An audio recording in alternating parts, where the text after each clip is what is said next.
Hola y bienvenidos al podcast de la Iglesia Bautista Central Hispana en Wharton, Nueva Jersey. Somos una iglesia dedicada a predicar el Evangelio del Señor Jesucristo y a edificar a cada oyente con mensajes llenos de esperanza y verdad bíblica. Nos alegra que estés aquí y esperamos que este tiempo sea de bendición para tu vida. En el episodio de hoy veremos quiénes son aquellos que tienen una esperanza viva, basado en 1 de Pedro capítulo 2, versos 1 al 10. Le invito a que abran sus Biblias en Primera de Pedro, capítulo 2, versículos del 1 al 10. Primera de Pedro, capítulo 2, versículos del 1 al 10. Y hemos titulado a esta serie de mensajes La esperanza viva. Nuestro primer mensaje fue acerca de los pilares de la esperanza viva. Nuestro segundo mensaje tiene que ver cómo se conduce a aquellos que tienen esa esperanza viva. Y hoy vamos a hablar, y lo hemos hecho en forma de pregunta, ¿quiénes son aquellos que tienen esa esperanza viva? ¿Quiénes son? O sea, estamos dilucidando algo que es la identidad de aquellos que profesan esta esperanza viva. Y para ello, pues, estaremos en 1 Pedro capítulo 2, versículos del 1 al 10. Y dice así la palabra del Señor en el nombre del Padre, del Hijo y del Espíritu Santo. 1 Pedro 2. Primero, desechando pues toda malicia, todo engaño, hipocresía, envidias y todas las detracciones. Desead como niños recién nacidos la leche espiritual no adulterada, para que por ella crezcáis para salvación, si es que habéis gustado la benignidad del Señor.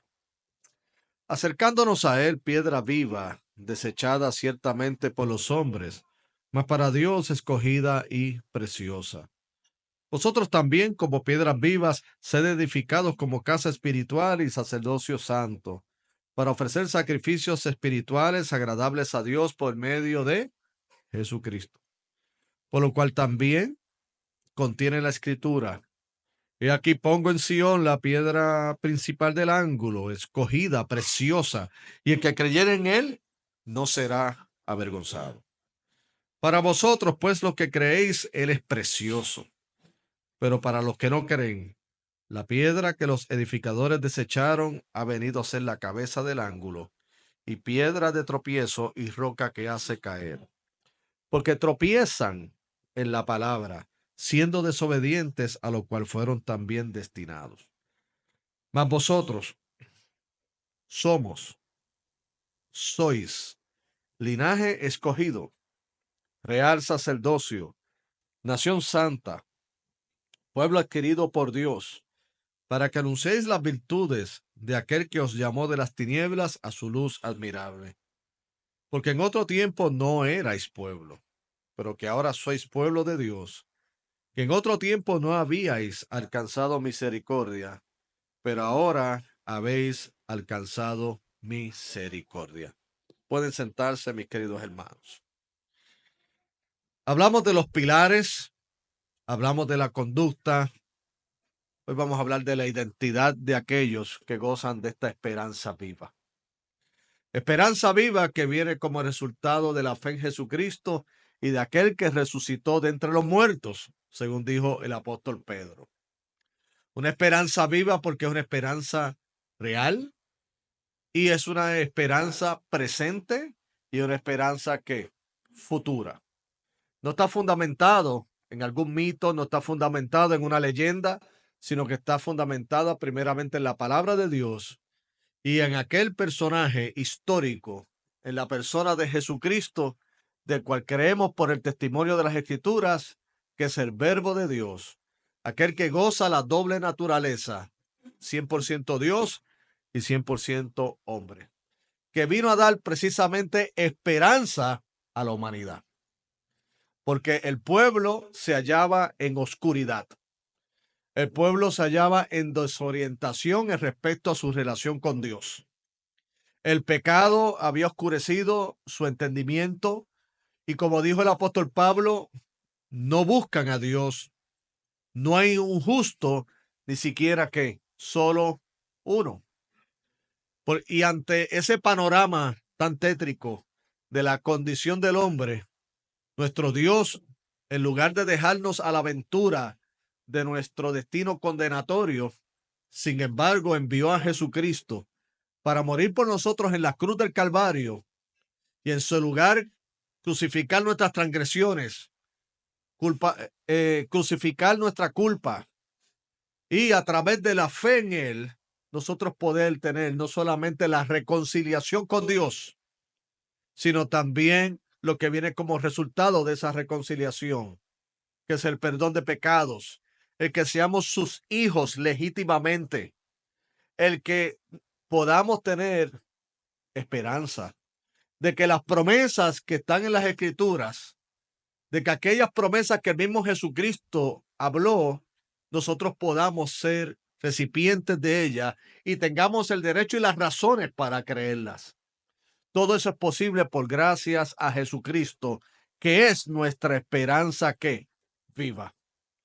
Ahora, cuando dilucidamos esta pregunta de quiénes somos basado en el texto, entonces vamos a exponer lo que es la identidad de aquellos que son y han recibido esta esperanza viva en Cristo Jesús. Y a la verdad es que cuando vayamos punto por punto de lo que el apóstol Pedro comparte, nos vamos a llenar con mucho más alegría, gozo y más esperanza. Porque vamos a percatarnos que los que somos creyentes en el Señor no somos el resultado de una improvisación, no somos el resultado de una casualidad, sino que somos el resultado de un plan bien coordinado desde la eternidad, donde Dios en su infinita sabiduría, en su amor y su misericordia, quiso incluirnos para ser parte de su familia y para ello no solamente tener esperanza en el hoy, porque lo he dicho en muchas ocasiones y lo repetiré, no hay que esperar a morirse para comenzar a tener gozo y disfrutar de la paz de Cristo. ¿Por qué? Porque en el mundo tendréis aflicción, mas confiad, yo he vencido al mundo. Jesucristo dijo, mi paz os dejo, mi paz os doy. No como el mundo la da, yo os la doy. El apóstol Pablo dijo que cuando presentamos nuestra vida en oración a nuestro Señor, dice que la paz que sobrepasa todo entendimiento estará en nuestras vidas. Así que yo sé y reconozco que la vida de algunos ha sido difícil, pero aquellos que tenemos la esperanza viva, podemos tener un anticipo de esa paz y de ese regocijo que vamos a tener en la eternidad hoy por causa de la fe en Cristo. Y por esa razón nosotros tenemos que ser intencionales y tenemos que tener bien presentes el compartir el evangelio con aquellos que están en nuestra comunidad y con los que son nuestros familiares y nuestros compañeros de trabajo. Porque esto es un asunto literalmente de rescate. Esto no es un asunto de compartir religión. Esto no es un asunto de compartir ideas filosóficas, teológicas, religiosas. Esto es un asunto de vida o muerte. Estamos hablando que esto es un asunto donde que por causa de nosotros compartir el evangelio y que ellos sean persuadidos a ello, puedan ir en lo íntimo de la recámara de su casa a orar a Dios. Y entonces no solamente tener la reconciliación que viene a través de la fe en Cristo, sino a tener paz en medio de las tormentas que tienen. Porque el asunto no son las tormentas. El asunto es cómo nosotros resistimos esas tormentas. O dejamos que las tormentas nos destruyan, o sencillamente las resistimos en la fe en Cristo y en la paz del Señor. Y aquellas tormentas serán solo por un poco de tiempo, porque el sol saldrá y la gracia de Dios se manifestará. Pedro, dirigiéndose a esta audiencia, como le hemos dicho, perseguidos, atribulados por causa de su fe. Humanamente hablando, es comprensible toda la ansiedad que puede traer eso. De hecho, cuando nos toque ese pasaje de Pedro, más adelante en su epístola, él habla de echando toda vuestra ansiedad que sobre él. Así que la ansiedad no es un asunto de hoy. La ansiedad es un asunto de todos los tiempos. Puede ser que hoy, en términos clínicos, en términos de la medicina, se pueda reconocer como un trastorno en algunas personas, pero siempre ha habido ansiedad. Y más aún en el contexto de los destinatarios de esta epístola, porque amaban a Jesucristo sin haberle visto. Estaban realmente entregados a la obra del Señor. Pero óigame, no es fácil recibir golpes porque hasta la persona más fuerte puede flaquear después de muchos y muchos golpes. Algunos podemos ser como árboles que se ven muy fuertes, pero las pruebas muchas veces como un hacha, como aquel que está tratando de talar nuestro árbol, nuestra vida. Y de momento no lo sentimos, pero la consistencia, la perseverancia de aquellos que quieren destruir nuestra vida hacen que lo que estemos como seguros y anclados pueda verse que amenazado. Y en estos creyentes, ellos tenían la fe en Cristo, pero tanto y tanto estaban esas tribulaciones y esas persecuciones que necesitaban aliento. Y gloria a Dios que el Señor siempre llega a tiempo. Gloria a Dios que Dios hablará paz a su pueblo para que no se vuelvan que a la locura. Y utilizó a sus siervos, en este caso Pedro, para llevarle ánimo, gozo. Y repito, no un gozo basado en algo ilusorio o en simplemente un ejercicio mental autohipnótico, sino en creer legítimamente en aquel que llamó a Pedro y que murió en la cruz del Calvario, sino también creer en aquel que ellos habían creído por medio de qué? De la fe. Entonces, como parte de ese ánimo, como parte de esas fuerzas que ellos necesitaban para seguir hacia adelante, les habla en esta sección lo que yo llamo la identidad de aquellos que viven, tienen esta esperanza que viva. Aquí en el verso 1 del capítulo 2, pues sigue la misma línea de lo que hablamos el pasado domingo en términos de la conducta. Los que viven bajo la esperanza viva, pues entonces ya han cambiado, ya han sido transformados. Y cuando digo transformados es que van todavía en este proceso, pero ya han aceptado esa gracia. El Espíritu Santo ya está en operación. Pero recordemos que el Espíritu Santo opera en nuestras vidas, redarguyéndonos de pecado, trabajando en nuestros corazones, pero al mismo tiempo nosotros accionamos a lo que el Señor está haciendo. Esto no es simplemente que somos un ente pasivo, sino que nosotros participamos en ese proceso consciente y activamente. Y él dice aquí, desechando pues, ¿quién desecha eso? Nosotros. Una vez que hemos sido iluminados por el Espíritu Santo y nos hace ver que hay ciertas áreas de nuestra vida que no son agradables a Dios y que por ende también hace daño a las comunidades que nos rodean, entiéndase familia, amigos, hermanos, lo que sea. Entonces debemos responder con desechando, echando hacia un lado toda malicia, todo engaño, hipocresía, envidia y todas las detracciones. Hay que quitar eso de nosotros. El Espíritu Santo lo continuará revelando y seguirá perseverando insistentemente hasta que nosotros no tomemos una decisión firme y decir, estas cosas no son parte de mi nueva naturaleza que soy en Cristo. Ni la hipocresía, ni el engaño, ni la envidia, ni las demás detracciones que hacíamos cuando estábamos en ignorancia del Evangelio. Ahora, según se habla de lo negativo, o sea, en términos de quitar, hay algo que entonces sí debemos hacer. Y dice, desead como niños recién nacidos la leche espiritual no adulterada, para que por ella crezcáis para salvación, si es que habéis gustado la benignidad del Señor. O sea, yo desecho esto, pero hermanos, cuando uno quita algo, lo suplanta por otra cosa. Ese espacio no queda vacío. O sea, cuando venimos a Cristo, hemos sustituido el ego, el yo, saturado de todas sus malas costumbres y hábitos y pecados, para que sea Él. O sea, entonces aquí se desecha toda esta malicia, se desechan todas esas actitudes negativas, pero por otro lado, entonces viene el apropiarnos de lo que nos ayuda a crecer espiritualmente. Y él dice que nos compara como niños recién nacidos, y aquellos que están más cercanos a haber tenido un niño recién nacido, ya los míos no están muy cercanos, ya como que se me olvidó cómo era esa dinámica por tener un hijo de 28 años y otro de 25, Pero cuando veo otras hermanas que están en todavía están en este ministerio de multiplicar la tierra, sé que parte de lo que es el proceso está el despertarse a altas horas de la noche, porque ese niño no va a dejar de expresar su deseo de tomar leche hasta que tú no lo sacies. Y aquí habla de la leche no adulterada como si fuera una imagen de esa leche que se utiliza en la lactancia. Sabemos que ese niño está desesperado y para él la única manera de comunicar esa hambre que tiene y ese deseo es llorando. No pensemos que un niño recién nacido te va a mandar un mensaje de texto.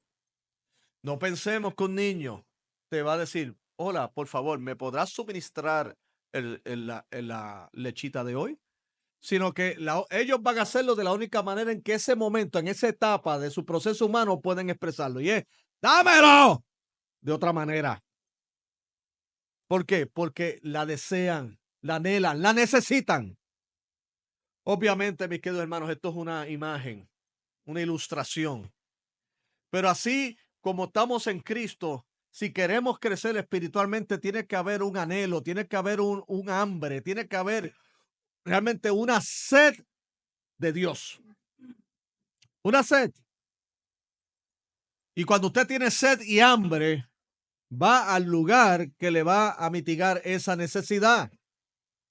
Va a ir a la cocina, o va a ir a un restaurante, o va a ir a donde sea, al supermercado a comprarse sus groceries. Pero cuando nosotros estamos en esa necesidad del Señor, vamos a su iglesia y vamos a la palabra del Señor. Aquí estamos, ¿sabes por qué? No solamente porque nos agrada este lugar. Estamos aquí no solo porque nos agrada la compañía de ustedes, porque su compañía es de verdad bien agradable. Estamos aquí porque tenemos sed y hambre de Dios. ¿Por qué? Porque lo que consumimos esta semana en términos de predicaciones, estudios bíblicos, estudio particular, sí, pero ya esto necesitamos más y más y más y más. Y en la medida en que deseamos y satisfacemos esa necesidad de la palabra de Dios, todas las demás cosas que tienen que ver, que afectan nuestra conducta y testimonio como creyentes, se van a ir disipando. Y entonces nos vamos apropiando de la nueva persona que es en Cristo Jesús. Y él luego, de nuevo, viene entonces con otra consejo, mandato, acercándonos a él y de nuevo utiliza el concepto vivo. ¿Por qué vivo? Nuestra fe no es muerta, nuestra fe es viva. Cristo vive. En los 70, cuando apenas era un niño, me viene a mi mente en los carros, tenían los llamados stickers. Y muchos decían, Cristo vive, Cristo vive. Y en mi mente de niño, Cristo vive, Cristo vive, Cristo vive. Pero esa expresión lo que está realmente resumiendo es eso. Ven a Cristo porque Cristo es real. Porque Cristo escucha, Jesucristo habla, Jesucristo se manifiesta, Jesucristo está presente. Y vendrá en algún momento por segunda vez. Cristo vive, esto no es una religión muerta. Esto es una fe viva. Entonces nos acercamos a él, piedra viva, como piedra que tiene que ver como que es la zapata del edificio. O sea, todo edificio tiene una base. Nosotros le llamamos la zapata. Entonces son esas piedras. Cristo es la piedra viva y nosotros vamos edificando como piedras vivas. O sea, el material de fundamento está vivo, que es Cristo.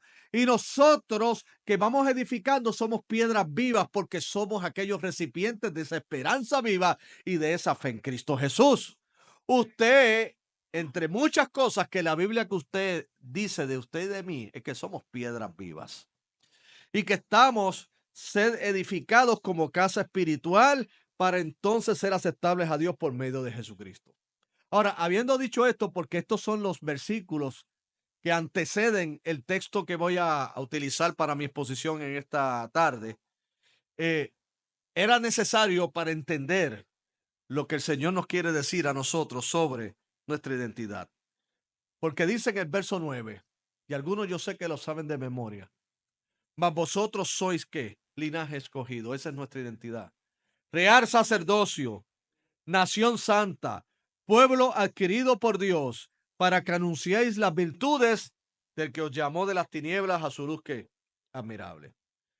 O sea, prepárese a escuchar lo primero que nos dice acerca de nuestra identidad, de aquellos que tenemos esta esperanza viva. Primero, somos escogidos por Dios. ¡Wow! Soy linaje escogido. Linaje escogido. O sea, implica primeramente la gran iniciativa de parte de Dios de acercarse a nosotros. Las escrituras dicen que nosotros no es que buscamos a Dios primero, sino que Él nos buscó primero. Jesucristo mismo en Juan capítulo 15 le dijo a los discípulos: no me elegisteis vosotros a mí, sino que yo os elegí a vosotros, para que vayáis y llevéis fruto y vuestro fruto permanezca. El mismo apóstol Pedro, en la introducción de esta epístola, en el verso 1, se refiere a los creyentes como elegidos según la presciencia de Dios, Padre en santificación del Espíritu, para obedecer y ser rociados con la sangre de Jesucristo. Gracias y paz sean a vosotros. En el lenguaje bíblico, uno de los muchos términos que utiliza para referirse a nuestra identidad es que somos un pueblo escogido. Gloria a Dios. Porque ese término en el Antiguo Testamento solamente era acuñado y referido ¿a quién? A Israel. Israel era ese pueblo escogido. Israel, según nos dicen Deuteronomio, Moisés antes de partir en uno de sus discursos les recordó: ustedes no fueron escogidos por ser los más grandes, sino al contrario, por ser los más insignificantes. O sea, les recordó no con un fin de humillar, sino con un fin de que entiendan el regocijo que deben experimentar en sus corazones. Ustedes no fueron escogidos porque eran tan grandes como Babilonia o tan poderosos como Egipto. Ustedes fueron escogidos por la gracia y por el amor de Dios.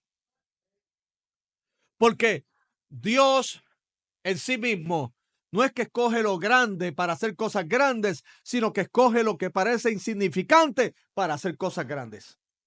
Para que el mundo admire el poder y la misericordia de Dios. No hay gloria en tener un ejército de más de 300,000 soldados para ir a la batalla. Eso fue lo que le recordó Dios a Gedeón. Sino que le dijo: voy a recortar tu ejército. Y Gedeón, asustado, tímido, pero Dios hizo lo que había determinado y lo redujo a 300. A lo cual el Señor le explica: tuve que reducir tu ejército porque yo no quiero que el pueblo crea que vencieron por el poder y el número de su ejército, sino al ver que son menos que nosotros, entiendan que fui yo el que estaba en medio de ustedes. Hermano, Dios nos ha escogido por su gracia. Esa es tu identidad y esa es mi identidad. La identidad de la Iglesia Bautista Central Hispana es que hemos sido escogidos por el Señor. Y en su tiempo, Dios utilizó los medios de la predicación del Evangelio. Dios utilizó el Espíritu Santo para abrir nuestro corazón. Y Dios nos permitió, a través de toda esa obra magnífica del Señor, nosotros acercarnos a Cristo. Acercarnos, porque fuimos conscientes a Él. Fuimos con arrepentimiento consciente. Fuimos con un deseo genuino de decir: Señor, gracias por haber abierto mi corazón, Señor. Gracias por quitar el velo de mis ojos. Ahora yo puedo ver tu gloria. Yo te pido perdón por mis pecados, Señor. Gracias por tu gracia. Y el Señor nos dice: ven acá, mis escogidos, mi pueblo. Así lo entendió el mismo apóstol Pablo cuando escribió a la iglesia de Éfeso. Dijo: según nos escogió en Él antes de la fundación del mundo, para ser santos y sin mancha delante de Él, habiéndonos predestinado para ser adoptados hijos suyos por medio de Jesucristo, según el beneplácito de su voluntad. Y el apóstol Pablo también en un contexto de ánimo y de darle esperanza al pueblo, en la epístola de los Romanos le dice: y si Dios nos escogió y si Dios está con nosotros, ¿quién contra nosotros? Porque a esos que escogió también glorificó, y a los que glorificó también llamó, y a los que llamó también justificó. ¿Y qué pues diremos a esto? Si Dios es por nosotros, ¿quién contra nosotros? Vosotros sois linaje escogido. Imagínense que esta población de creyentes del primer siglo que Pedro se está dirigiendo, entre ellos habían personas esclavos, entre ellos habían libres, habían hombres, habían mujeres, habían jóvenes, habían algunos de una escala social más privilegiada, otros con problemas de pobreza, pero sin embargo en Cristo toda esa comunidad es un linaje escogido. Eso es grande. El rico pensando, wow, Señor, yo que puse toda mi mirada en la riqueza y Padre, toda mi avaricia, y tú tuviste misericordia de mí para revelar a Cristo y me has escogido para ser parte de tu cuerpo, que es la iglesia. El pobre diciendo, oh Señor, miraste mi necesidad, miraste, Señor, mi tristeza y mi desesperación y revelaste a Cristo, que es mi mayor riqueza, pero que también me da la fortaleza y la esperanza para trabajar y echar hacia adelante y creer que mis esfuerzos no son en vano. Para la mujer, que en esos tiempos era marginada y estaba bien considerada como simplemente un apéndice del hombre. Ella entendía que su gracia y su rol dentro del matrimonio y de la sociedad era digno porque el Señor la había escogido. Ese hombre entendía que ya no debía regir su hogar o tener la cosmovisión de un hombre machista, de un hombre esclavizante a la mujer, sino que entiende la dignidad de la mujer, porque así como el hombre fue creada a imagen y semejanza de Dios. Y entonces dice, Señor, gracias por escogerme, Dios, porque ahora puedo ver las cosas y ver a mi familia desde otra perspectiva. Puedo ver mi función laboral, inclusive mi masculinidad, que es el tema de moda, de otra manera. No de una manera machista, sino de una manera bíblica, de amor y de protección. Y aquellos hijos que vienen a la fe pueden decir, wow, Señor, gracias por haberme escogido, gracias por ser parte de este linaje, porque si es el caso que mis padres no son creyentes, Señor, tú me das gracia y amor para tener paciencia y poderle dar el ejemplo para que vengan a tus pies. Y si tengo padres creyentes, te doy gloria, Señor. Te doy gracias, Padre, porque al final de los tiempos tengo una gran garantía de que permaneceremos juntos. Y de que como joven ya tengo un destino y ya tengo un rumbo y un propósito para mi vida. Que glorificarte a Dios, reconociendo y teniendo en mente todas las capacidades que tú me has dado para dedicarme a una vocación con dignidad y glorificar tu santo y bendito nombre. Todas estas implicaciones tiene el que seamos ¿qué? Un linaje escogido. Los esclavos de ese tiempo que también eran parte de la congregación, que la esclavitud es algo que es algo indigno. Es increíble, ¿verdad? Cuando uno repasa y ve películas o lee artículos de esos tiempos de la esclavitud, hermano, de verdad que el ser humano, si realmente cuestiona el aspecto de su pecaminosidad y su maldad, vaya historia, el racismo es pánico. Tener seres humanos solo porque son de otra color de piel y por ese momento y por esa situación deshumanizarlos y poner a castigo y después ver y tratar de identificarlo con la misma Biblia. Óigame, eso sí que era una cosa monstruosa. Pero a Dios gracias que se supone que gracias. Usted sabe porque aquí ya no ya no hay situación y menos puede haber segregación y mucho menos en el cuerpo de Cristo puede haber discriminación con otras personas. Amén. Porque tú y yo llegamos a los pies de Cristo, homogeneizados y pasados como la gente, o venimos crudos. Llegamos al Cristo. Alguien dice por ahí un viejo refrán puertorriqueño, y tu abuela dónde está, y yo te digo, y tu pecado dónde está. Muchos de nosotros tenemos un pasado nice, pero hay un pasado que es como un esqueleto, un closet, que queremos que esa llave déjenla ahí, la boten. Pero si usted está a Cristo, lo que hizo fue que lo enterró al foso de la mar y no sacó el más de ellos. Porque así el Señor perdona nuestros pecados. Y el Señor nos ha perdonado. Cuidado con nosotros, no recibir a aquellos que vienen con la misma condición, igual o peor que nosotros tuvimos. Porque si el Señor los recibe, ¿quiénes somos nosotros para rechazarlos? y para transformarlos como Dios nos ha transformado, para hacerlos parte de este pueblo escogido para su gracia. Bendito sea el nombre del Señor.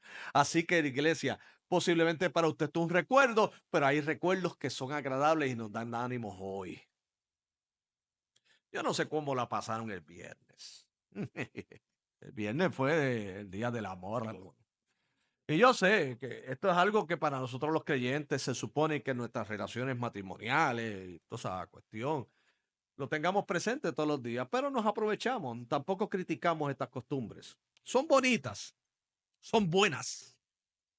No, yo no voy a entrar en la narrativa de algunos, ¿verdad?, evangélicos que dicen, no, todas esas festividades son paganas. No, lo que es pagano es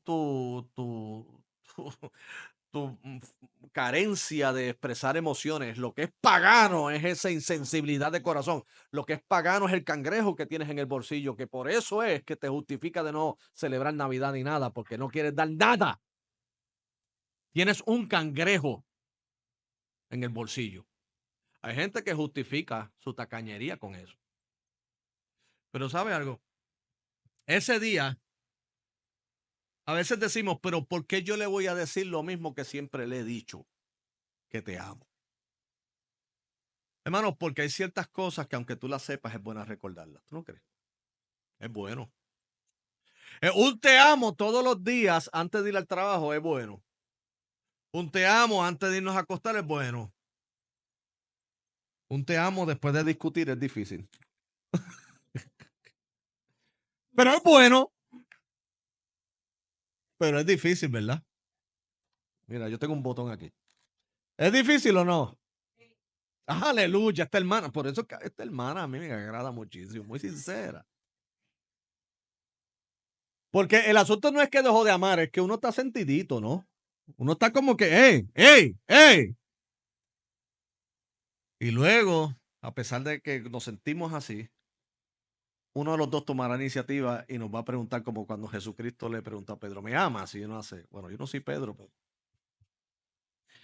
sí te amo. Te amo, pero deja que se me pase el coraje. Ay, aleluya. Pero le voy a decir algo. La reconciliación después de una diferencia es hermosa, ¿verdad que sí? Oh, sí, sí, sí, sí, sí. Ahora, lo que quiero decir con todo esto es, nos recordamos continuamente cosas que ya sabemos. Y tú sabes, el evangelio se basa en recordar.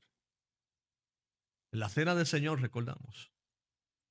En cada una de nuestros acercamientos a la Biblia recordamos. Hay otras que las aprendemos. En la medida que más tiempo llevamos, más aprendemos, pero es necesario recordar, porque recordar no solamente nos lleva a la mente un momento agradable, sino también una esperanza hoy en el presente y una reafirmación que es muy positiva. Un refuerzo que necesitamos todos los seres humanos. Usted sabía, mi querido hermano, y en un mundo que escuchamos es que es tan negativo, nosotros necesitamos refuerzos positivos. Nosotros necesitamos que no solamente nos digan centella. Nosotros no hay, o que nos digan, mira tú, que te... Necesitamos que nos digan refuerzos positivos. Mira mi amor. Oye, mi corazón. Oye, mi hermano lindo, ¿cómo estás? Oye, qué bueno esto que has hecho. Quemaste aquel huevo frito y quemar un huevo hoy mismo es un pecado. Hay escasez de huevos, hermano. Hay que orar por las gallinas. El pasado viernes yo llevé a mi esposa a comer un hamburger, pero no cualquier hamburger. Un hamburger, pero hamburger. De los que te dicen, ¿cómo lo quieres? Medium well, y todo eso. O lo quieres de esto, y de aquello. No, no, no, porque no quiero que usted me diga, contra, llévate a tu esposa a Burger King. No, no, no. La llevé a un sitio, mire, fino de hamburger. Porque queríamos hamburger. Y yo pedí el mío con huevo. Le digo, me dijeron, no hay huevo.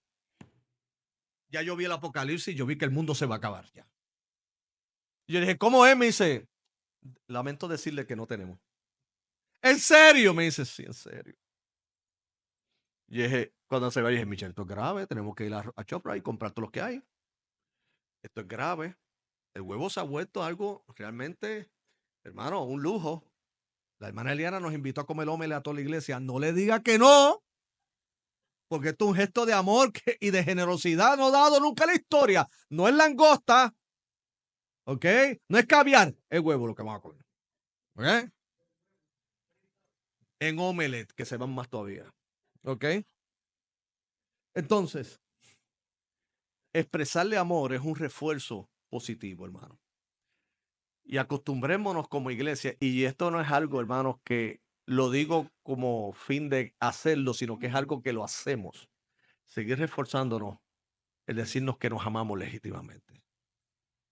Usted no sabe cuántas veces usted ha sido usado por Dios en algo tan simple como en mi caso, dejarme un mensaje. Pastor, le dejo esto nada más porque lo aprecio y lo amo. Usted no sabe que en ese momento, es que Dios es perfecto. Yo estaba pasando por algo que me sentía triste, me sentía un poquito, y cuando escucho ese mensaje, oh Jesus, it's so nice. Eso vivifica. Y más cuando el mismo cielo le dice a ustedes como hijos de Dios por medio de Jesucristo, yo los amo. Yo los amo. Lo segundo, mis queridos hermanos, de parte de esta identidad, no solamente escogido, sino escucha esto, mi hermano. Escúchalo bien. Somos valiosos y preciosos para el Señor. Dice real sacerdocio, nación santa, pueblo adquirido que por Dios. Entonces somos una posesión de gran valor para el Señor. De hecho, en los versículos que le anteceden dice que somos piedras vivas. Óigame, o sea, el Señor ha escogido nuestras vidas para edificar su cuerpo, que es la iglesia.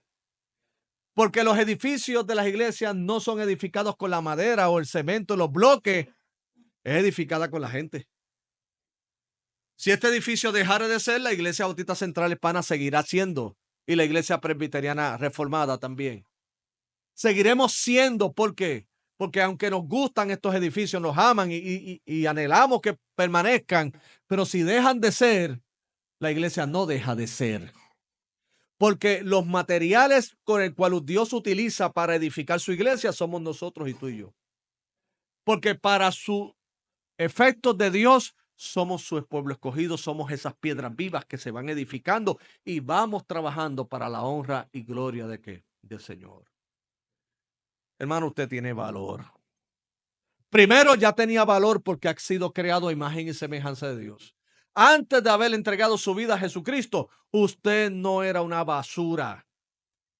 Usted era alguien que lamentablemente no estaba en los caminos del Señor, que lamentablemente estaba dirigiendo tu vida por el camino incorrecto, que lamentablemente sin Cristo no hay esperanza. Pero sin embargo, como ser humano, tú tienes valor porque tú tienes la imagen de Dios. Somos creados a su imagen y semejanza. De ahí estriba el respeto que tenemos que tener con todos, independientemente del país que vengan, independientemente de cómo hayan llegado. Ese es nuestro respeto, porque son creados a imagen y semejanza de Dios. Si los esclavistas hubieran pensado, hubieran analizado más que tratar de justificar con Génesis la esclavitud, se hubieran puesto a analizar teológicamente la creación de Adán y Eva, la creación del hombre, hubieran dicho, no, este caballero, esta dama, este niño no merece la esclavitud. Porque aunque sea diferente en el color de mi piel, es creado imagen y semejanza de Dios. Y él no merece ese trato indigno de la explotación y del castigo. No. Pero hermano, el pecado ciega. Pero sabes que lo hermoso de todo esto es que entonces Dios nos ha escogido y nos ha hecho un valor precioso. Somos de gran valor para Él. ¿Y por qué somos de gran valor para Él? Porque entregó a Cristo por nosotros. El que no escatimó a su propio Hijo, sino que lo entregó por todos nosotros, ¿cómo no nos dará con Él todas las cosas? Dijo Pablo. Y lo tercero, mis queridos hermanos, y con esto culmino. No solamente un pueblo escogido, la identidad, no solamente una posesión valiosa para el Señor, adquirido por Dios, sino que somos útiles. tenemos una misión y un mensaje. Útiles. ¿Usted no se acuerda si en su niñez escuchó? Yo le digo algo, cuando uno compara, y se lo he dicho a niños y en escuelas que he visitado, yo le he dicho, ustedes tienen que darle gracias a Dios que en un sentido nacieron en este tiempo. Dice, ¿y por qué? Y te voy a explicar. Para mi tiempo, era muy fácil para un maestro decirte, tú eres un inútil. ¿Alguien experimentó ese trauma? Cuando ellas se molestaban, aparte del reglazo, olvídate de eso. Vamos a olvidarnos de las reglas. Era de que, oye, Carlos, ¿y qué? Tú eres un inútil. Esas eran palabras esperanzadoras y muy motivadoras. O que te dijeran, tú eres morón. La verdad es que tú eres bien morón. Pero tú no sabes la tabla de multiplicar, ¿por qué tú eres bruto? ¿A quién tú saliste? Así te lo decían. ¿Les pasó? Y no se acuerdan del famoso castigo de que te ponían un gorro y te decían que eres un burro. Que te sentaban en una esquina. Y no solo sentado en la esquina, identificado como una letra escarlata, pero en gorro. Y los niños que no son crueles por naturaleza, porque esos sí que siempre eran tan dulces. Mira, él es bruto, él es burro. Y tu autoestima muy saludable. Entonces el problema es que uno se llega a creer eso y uno piensa que en la vida uno es un inútil. Yo le decía a estos niños, y ellos me decían, ¿le decían eso? Y yo, oh. Y yo le digo, ¿sabes qué? Usted podrá ahora ver a los maestros y poder hacer 20 críticas, pero nunca los van a tratar como nosotros los tipos de crianza. Porque inclusive ese tipo de crianza era aplaudida y justificada. Y yo entiendo el ser disciplinado, pero el insulto es otra cosa. Son dos cosas diferentes, ¿tú me entiendes? Yo entiendo que hay que tener disciplina y estructura, pero maltrato físico y emocional ya eso es otra cosa. Y ellos me dicen, pero eso es como de tejor, ¿verdad? Yo, bueno, para ese tiempo lo teníamos como algo normal. Pero lo que yo le digo a ustedes es, estos maestros de ahora no son como los de antes. Por lo tanto, respétenlos y no desaprovechen esa oportunidad. Porque los niños que no han pasado por esas experiencias, hoy nada más con el maestro que le diga, por favor, cállate. ¿Y por qué me tengo que callar? ¿Y por qué esto? ¿Qué hubiera pasado, hermanos? Y ustedes contéstenlo en su mente. Si en su niñez usted le hubiera dicho al maestro, mándame a callar, aleluya. Vamos a orar un minuto de silencio. Si usted le hubiera dicho a su padre, ¿quién eres tú para mandarme? Aleluya. Vamos a otro minuto de silencio. En Puerto Rico hubiera volado la chancla, los palos de escoba y no era Halloween, no era para montarte en ella. Hubiera habido el vete a tu cuarto y solamente te voy a pasar la comida por debajo de la puerta, o si no te la abro y te la doy, pero tú no sales de ahí hasta el viernes. Ah, ah. Algo que yo sí lamento de esta generación de hoy es que no sabe lo que es respeto. Y yo creo que no hay que llegar a los métodos medievales que utilizaban antes. Pero óigame, si te tratan bien, reciproca bien. Si te tratan con respeto, responde con respeto. Si te dicen, por favor, shh, no lo tomes a mal, dilo, está bien. No le digas, ¿y quién eres tú para nada a callar? Ay, bendito sea Dios. Aleluya, te alabo, Señor. Aprendan a respetar al de autoridad, al maestro, al adulto, al padre. Aprender a respetar al que tiene canas y a los que carecemos de pelo. Es respeto. Porque, porque uno respeta al que lleva más tiempo caminando que nosotros. Eso es respeto. Aparte de que, aún con los errores que hayamos cometido, tenemos todavía sabiduría que compartir con los que son nuevos. Hay que respetar eso. Pero lo que quiero decir con esto y culmino, usted no es un inútil en las manos de Dios. Usted es un instrumento útil. Útil. Él mismo nos llama. Él mismo nos comisiona. El mundo o tú mismo creerás la mentira de que eres inútil. Tú no eres inútil. Tú eres muy útil Porque Dios en tu nacimiento humano natural te dio capacidades y en tu nuevo nacimiento te dio dones espirituales. Usted es útil para la gloria de Dios. Así que aquellos que gozan de esta identidad, de los que tienen esta esperanza viva, recuerde, qué lindo está en mi identidad. Porque humanamente hablando, mi identidad es que yo soy puertorriqueño, nacido en Puerto Rico, de Julio y Sonia, de lo cual estoy orgulloso, mis hermanos, nací en Ponce y criado en Yauco. Estoy bien orgulloso de mi identidad humana y de mi identidad espiritual. Soy parte del cuerpo glorioso que es la iglesia. Que aparte de Julio y Sonia, que son mis hermanos, me dio a Eliana, me dio a Margarita, me dio a Luis Fernando, me dio a Chinchay, y todos los demás que ahora, hermanos, sería más larga que una genealogía de Génesis yo mencionar. Pero que ellos saben cómo son, quiénes son mis hermanos en Cristo. Porque Él me escogió y te escogió a ti como cuerpo de Cristo, valioso, como piedra viva y útiles para su gloria. Denle un reverente aplauso al Señor. Vamos a orar.